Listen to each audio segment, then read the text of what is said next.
Last lecture में हम लोग डिस्कस किया था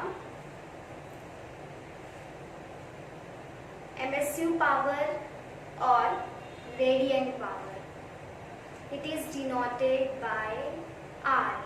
ओके, अब हम लोग का नेक्स्ट टॉपिक है कोएफिशिएंट ऑफ एमिशन और it is also called as emissivity means E. यहाँ पर हम लोग को इसको डिफाइन करना है, इसकी एसआई यूनिट और इसका डायमेंशन। ओके, अब हम लोग इसमें और भी कोएफिशिएंट स्टार्टिंग में पढ़ चुके हैं। ठीक है, जैसे हम लोग देखे थे coefficient of absorption, it is denoted by A. Coefficient of reflection, it is denoted by R. and coefficient of transmission, it is denoted by T। वैसे ही यहाँ पर है coefficient of emission, it is denoted by E। ये topic जो है वो related है MSU power और रेडियंट पावर से। ओके, तो यहाँ पर अगर हम लोग को क्वेश्चन आता है E को डिफाइन करना है तो E is equal to small e यानी कोएफिशिएंट ऑफ एमिशन, जो किसके बराबर होता है R upon R B। R upon R B, यानी इसको अगर हम लोग को डिफाइन करना है तो how to define coefficient of emission is defined as the ratio of MSU power of a ordinary body to the MSU power of a black body। Okay, अब R जो है वो क्या इंडिकेट कर रहा है, एमएसयू पावर और radiant power. अब जहां पर नॉर्मल आर है तो ये ऑर्डिनरी बॉडी है यानी नॉर्मल बॉडी है, मीन्स इस बॉडी को हम लोग लैम्प ब्लैक के थ्रू ब्लैक नहीं किए हैं। ओके, आर जो है सिंपली आर, ये क्या इंडिकेट कर रहा है, एमएसयू पावर और रेडियंट पावर, बट कैसे ऑब्जेक्ट का, जो नॉर्मल ऑब्जेक्ट है, जिस ऑब्जेक्ट को हम लोग लैम्प ब्लैक के थ्रू पूरा ब्लैक नहीं करे हैं। ठीक है, तो ये उसका रेडियंट पावर है।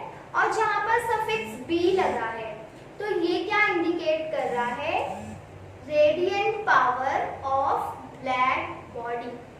ठीक है, यानी जो ऑब्जेक्ट लैम्प ब्लैक के थ्रू ब्लैक कर दिए हैं, मीन्स ये जो ऑब्जेक्ट है ये 100% हीट को एब्सॉर्ब करता है, ये 97% हीट को एब्सॉर्ब कर रहा है, तो वो बॉडी का जो रेडियंट पावर है या एमएसयू पावर है, it is denoted by R B. Okay, तो यहाँ पर coefficient of emission or emissivity is defined as the ratio of emissive power और radiant power of ordinary object to the emissive power और radiant power of black body. ठीक है, तो इसके ratio को हम लोग क्या बोलेंगे, coefficient of emission, it is denoted bye E। Okay, small e। अब यहाँ पर देखो R जो है वो है radiant power. Okay, radiant power की जो एसआई यूनिट है वो लास्ट लेक्चर में हम लोग देख चुके हैं कि उसकी एसआई यूनिट क्या होती है। क्या है इसकी SI unit, joule per metre square per second. Okay, तो इस यहाँ पर ये भी रेडियंट पावर है, ये भी रेडियंट पावर है, मींस इसकी यूनिट भी joule per metre square per second होगी, इसकी यूनिट भी joule per metre square per second होगी। ओके, जब दोनों की यहाँ पर यूनिट सेम है, मीन्स यहाँ पर जो रेशो है वो सेम फिजिकल क्वांटिटी का है, इसलिए यहाँ पर it has no unit no dimension. Okay, it has no unit, no dimension.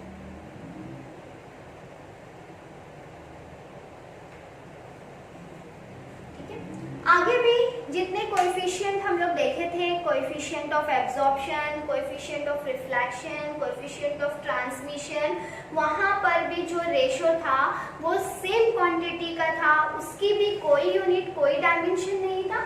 वैसे ही यहाँ पर भी जो एमिसिव पावर है, कोएफिशिएंट ऑफ एमिशन है या एमिसिविटी है, तो यहाँ पर इसकी भी no unit, no dimension. Okay, क्योंकि यहाँ पर इसका जो रेशो है वो भी क्या, किसका रेशो है, सेम फिजिकल क्वांटिटी का, यानी R/RB। R जो है वो रेडियंट पावर है, और किसका, ऑर्डिनरी बॉडी का। ऑर्डिनरी बॉडी मीन्स जिस बॉडी को हम लोग लैम्प ब्लैक के थ्रू ब्लैक नहीं किया है, उसको एज इट इज यूज किए हैं। और RB जो है ये भी रेडियंट पावर है, बट किसका, परफेक्टली ब्लैक बॉडी का। तो दोनों रेडियंट पावर है या फिर यहाँ पर एमिसिव पावर है, तो दोनों का यूनिट्स रेशो सेम है, इसीलिए यहाँ पर it has no unit, no dimension. इसकी कोई यूनिट और कोई डायमेंशन नहीं होता है। ओके, यहाँ पर हम लोग का मेन टॉपिक है Kirchhoff's law of heat radiation. Okay, Kirchhoff's law of heat radiation, इसमें हम लोग को यहाँ पर इसका स्टेटमेंट भी बताना है और उसको प्रूफ भी करना है। ओके, यहाँ पर है Kirchhoff's law of heat radiation. अब जो किरचॉफ्स का लॉ है किसके लिए, हीट रेडिएशन के लिए, तो ये जो मेन इसका लॉ है वो लॉ है A = E। क्या है मेन इसका लॉ, A = E। अब इस टॉपिक में A क्या इंडिकेट कर रहा है, coefficient of absorption, yes exactly. और E क्या इंडिकेट कर रहा है, कोएफिशिएंट ऑफ एमिशन। ओके, तो जहां पर दोनों इक्वल होगा, ये किसने प्रूफ किया था इसको सबसे पहले, किरचॉफ्स ने। ओके, तो अगर इन केस ये क्वेश्चन आता है तो सबसे पहले हम लोग को इसकी डेफिनेशन लिखना है। ओके, डेफिनेशन में तुम लोग यहाँ पर क्या लिखोगे, सबसे पहले कि coefficient of absorption is equal to coefficient of emission is called as Kirchhoff's law of heat radiation. Okay, coefficient of absorption is equal to coefficient of emission is called as Kirchhoff's law of heat radiation। ये main statement हो गया। अब हम लोग क्या करेंगे, इसका proof करेंगे, theoretical proof.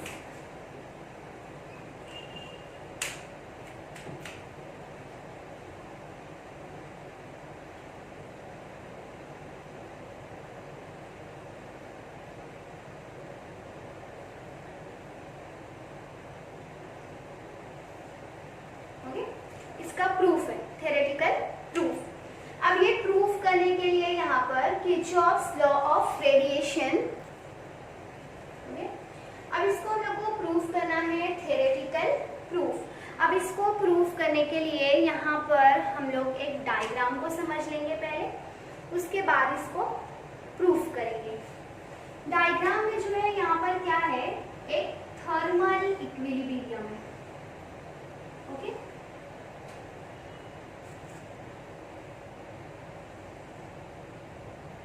Thermal equilibrium means यहाँ पर जो अंदर की हीट है वो बाहर ट्रांसमिट नहीं होगी, और जो बाहर की हीट है वो अंदर के साइड में ट्रांसमिट नहीं होगी। ओके, यहाँ पर जो है हम लोग क्या यूज कर रहे हैं, एक थर्मल इक्विलिब्रियम।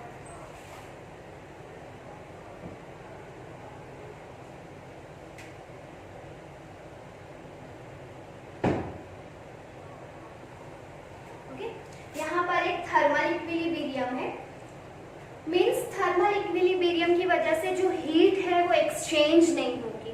हाँ, एट एटमॉस्फेयर के साथ जो हीट है वो एक्सचेंज नहीं होगी। इसमें हम लोग दो ऑब्जेक्ट लेंगे, ओके।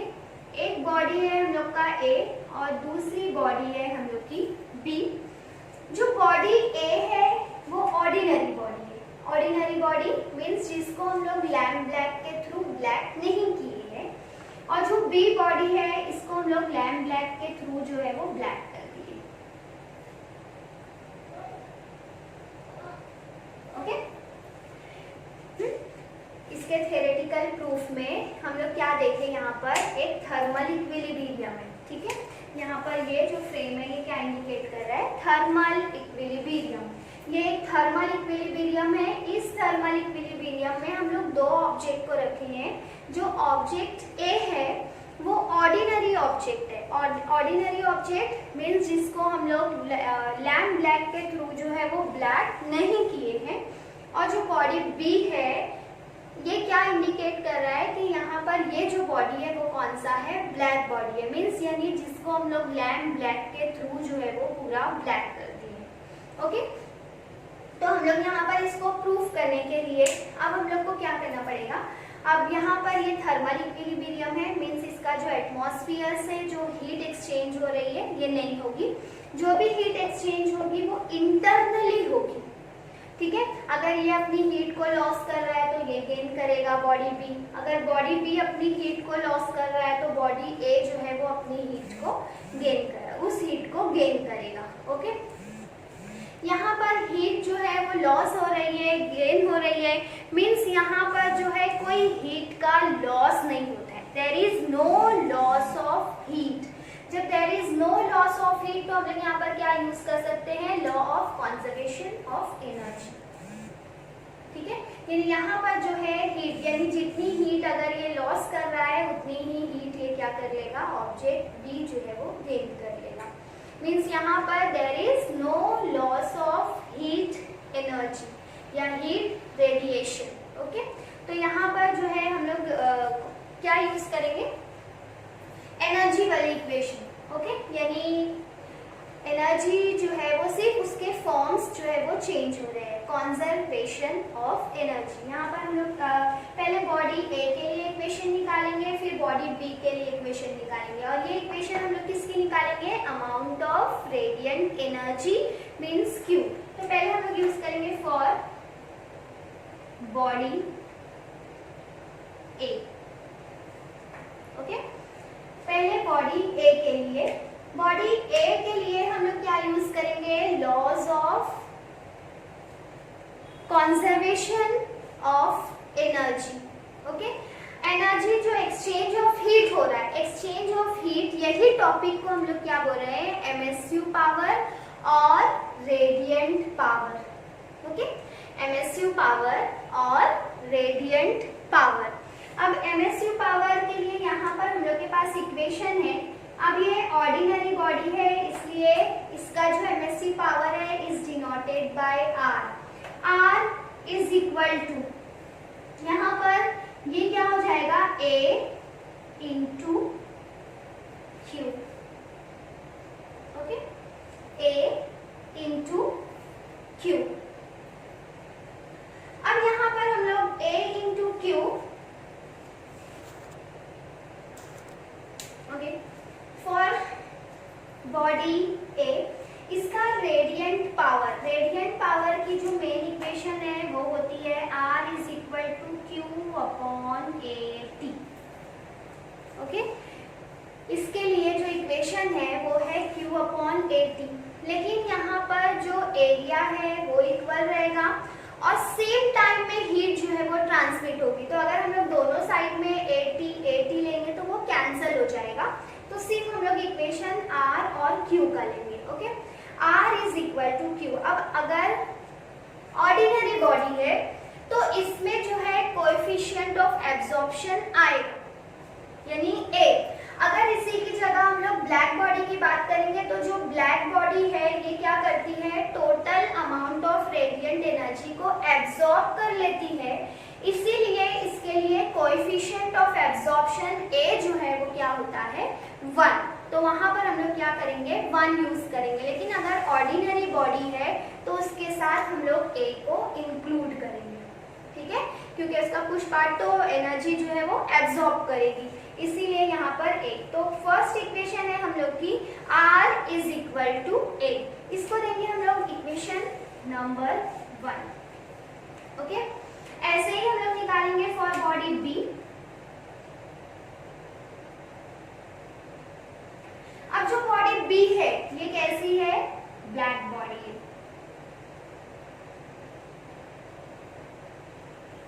ओके, जो बॉडी बी है वो कैसी है, ब्लैक बॉडी है। तो इसके लिए जो मेन इक्वेशन है हम लोग की, वो इक्वेशन क्या हो जाएगी यहाँ पर कि अब इसका जो रेडियंट पावर है, radiant power is denoted by R B. Okay, radiant power of black body is denoted by R B. अब ये जो है वो किसके बराबर हो जाएगा, ओनली क्यू के, क्योंकि ब्लैक बॉडी के लिए कोएफिशिएंट ऑफ एब्जॉर्प्शन जो है वो क्या होता है, 1 होता है। ओके, यहाँ पर इसको देंगे हम लोग इक्वेशन नंबर 2। यहाँ पर भी हम लोग ए और टी क्यों नहीं लिए, क्योंकि एरिया दोनों का इक्वल है और टाइम जो है, जिस टाइम पर ये अपनी हीट को लॉस कर रहा है वही टाइम पर ये हीट को गेन कर लेगा, तो दोनों जो है वो इक्वल है। अगर हम लोग रेशियो में लेते भी है तो वो आगे जाकर जब हम लोग दोनों को इक्वेट करेंगे तो कैंसिल हो जाएगा वो। ओके, तो यहाँ पर एरिया इक्वल है सेम टाइम में, यानी जब ये हीट को लॉस करेगा तभी ये गेन कर लेगा, और अगर ये लॉस कर रहा है तो उसी टाइम पर ये हीट को गेन कर लेगा, तो टाइम भी जो है वो इक्वल टाइम में हो रहा है। तो ठीक है, ये इक्वेशन हम लोग की ऑर्डिनरी बॉडी से आई है और ये इक्वेशन हम लोग की ब्लैक बॉडी से आई है। अब ये भी इक्वेशन रेडियंट पावर की है, ये भी इक्वेशन रेडियंट पावर की है। तो यहाँ पर जो है हम लोग दोनों इक्वेशन को, अच्छा जो इक्वेशन 1 है उस इक्वेशन 1 से अगर हम लोग Q की इक्वेशन फाइंड करते हैं, ठीक है, तो यहाँ से अगर हम लोग Q की इक्वेशन निकाल लेते हैं from equation 1,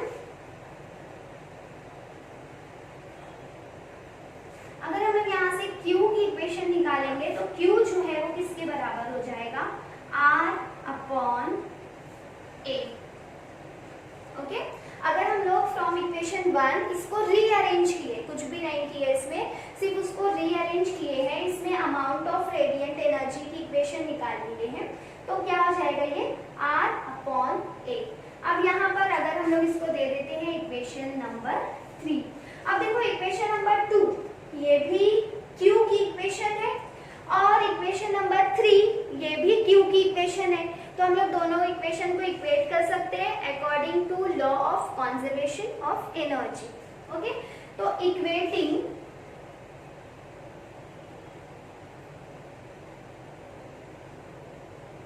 equation 2 and 3। Okay, equating equation 2 and 3, दोनों इक्वेशन को हम लोग क्यों इंडिकेट कर रहे हैं, क्योंकि इक्वेशन नंबर 2 जो है वो भी किसकी है, अमाउंट ऑफ रेडिएंट एनर्जी की है, और यहाँ पर इक्वेशन नंबर 3 जो है वो भी किसकी है, amount of radiant energy means Q की। तो इक्वेशन यहाँ पर क्या हो जाएगी हम लोग की, R B is equal to R upon A। क्या हो जाएगी यहाँ पर equation, R B is equal to R upon A. ये साइड का क्यू है हम लोग का आर बी और ये साइड का क्यू है हम लोग का आर अपॉन ए, यानी दोनों इक्वेशन को हम लोग इक्वेट कर दिए। अब इसको रीअरेंज करेंगे, ए को यहाँ शिफ्ट कर देंगे, आर बी को यहाँ, तो इक्वेशन क्या हो जाएगी, A is equal to R upon R B. Okay, ये इक्वेशन आ गई। ये इक्वेशन हम लोग की कहाँ से आई है, अकॉर्डिंग टू डायग्राम। ओके, ये इक्वेशन हम लोग की कहाँ से आई है, a is equal to R upon R B. लेकिन इस चैप्टर में हम लोग एक टॉपिक पढ़ चुके हैं, कोएफिशिएंट ऑफ एमिशन। ओके, तो coefficient of emission is denoted bye E, लेकिन उसका फॉर्मूला क्या था।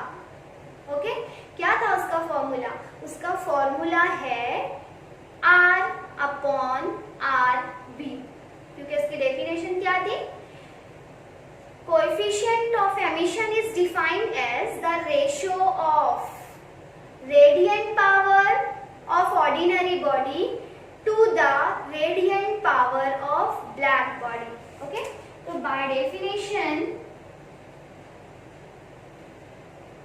of emissivity, by definition of emissivity, क्या है हम लोग का definition of emissivity? small e is equal to r upon r b. Okay, by definition of emissivity हम लोग क्या देख चुके हैं? R upon R B.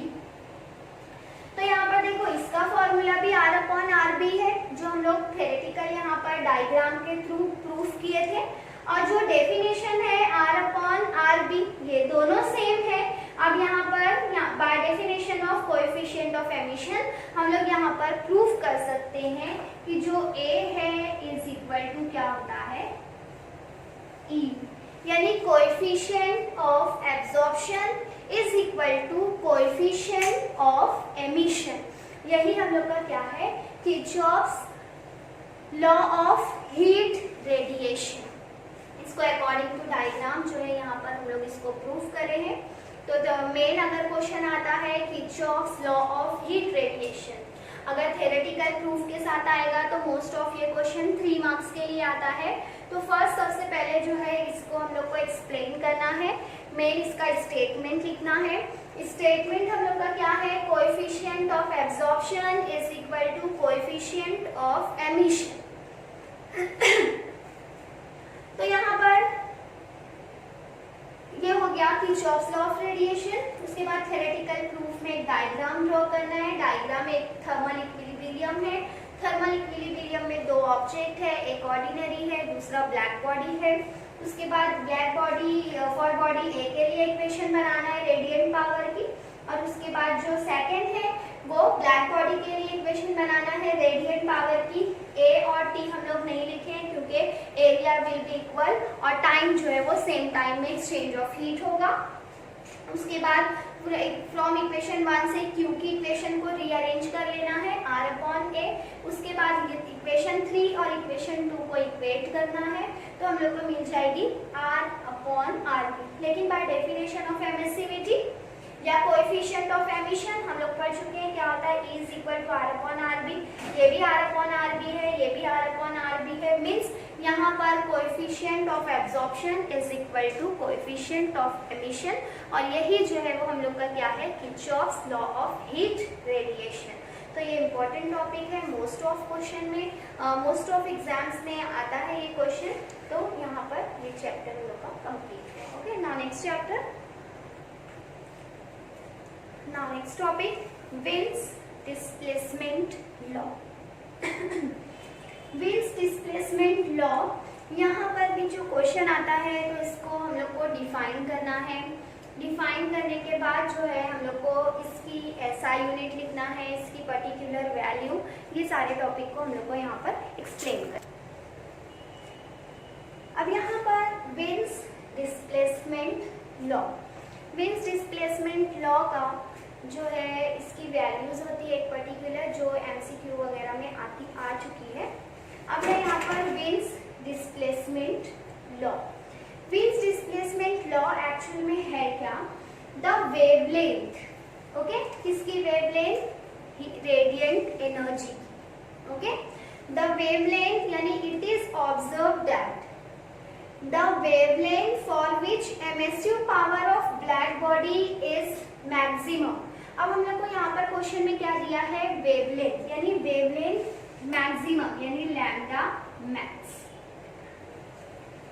Okay, किसकी वेवलेंथ? परफेक्टली ब्लैक बॉडी का जो रेडिएंट पावर है उसकी वेवलेंथ. तो the wavelength for which emissive power of black body is maximum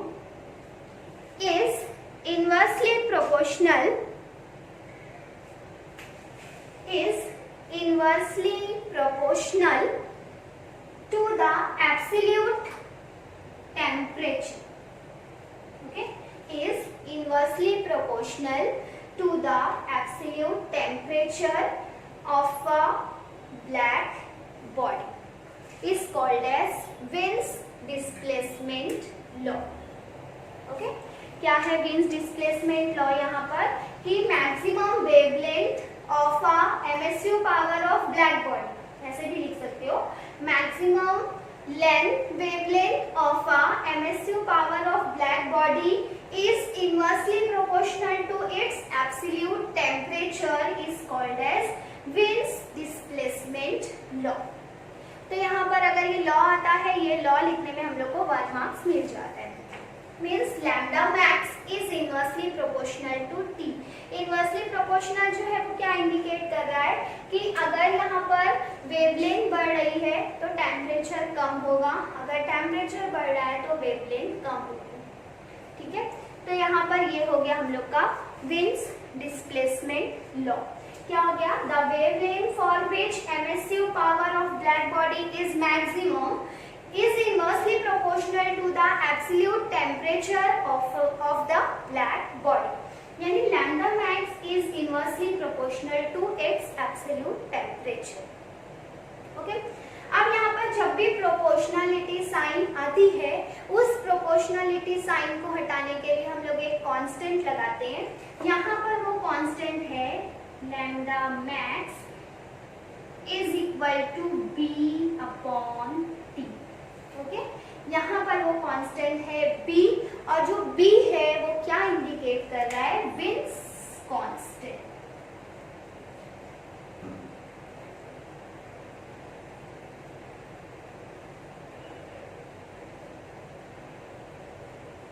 okay, जो b है वो क्या इंडिकेट कर रहा है? Wien's constant.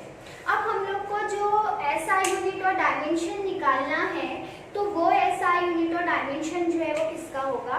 विंस कांस्टेंट का. ओके, क्योंकि यहाँ पे लैम्डा मैक्स है.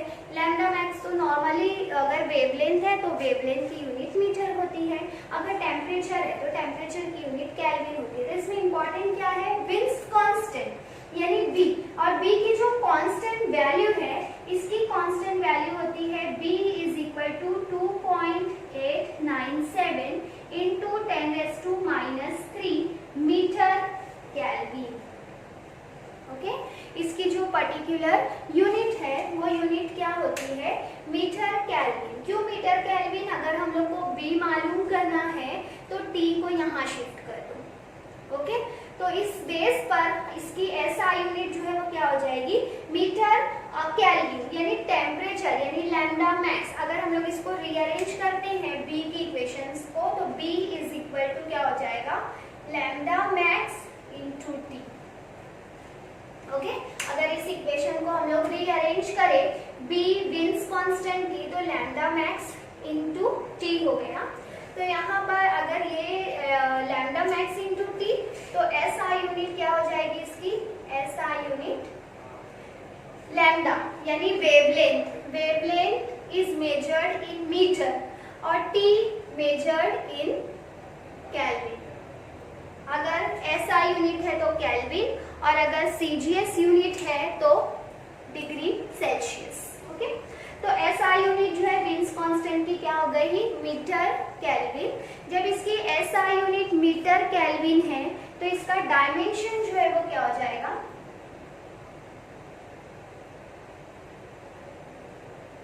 Dimensions L M T.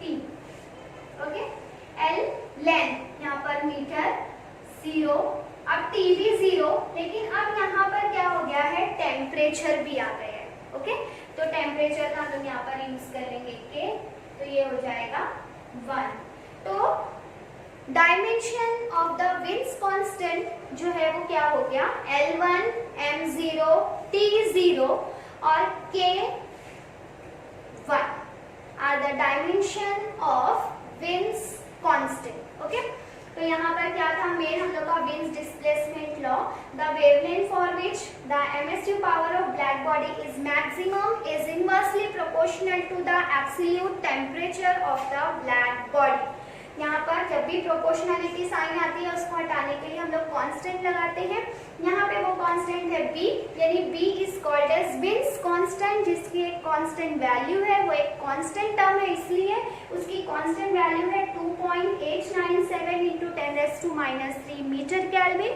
अब यहाँ पर फॉर्मूला हम लोग इस बेस पर भी निकाल सकते हैं, मीटर केल्विन। अब उसके बाद जो है यहाँ पर उसका डायमेंशन हो जाएगा L1 M0 T0 K1। अब इसका जो मेन यूज होता है, ये यूज किसमें है, व्हील्स लॉ का।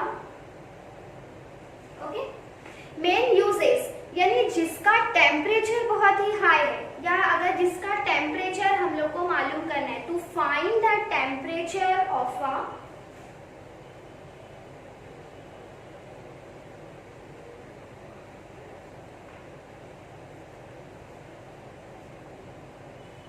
distant stars, sun and moon.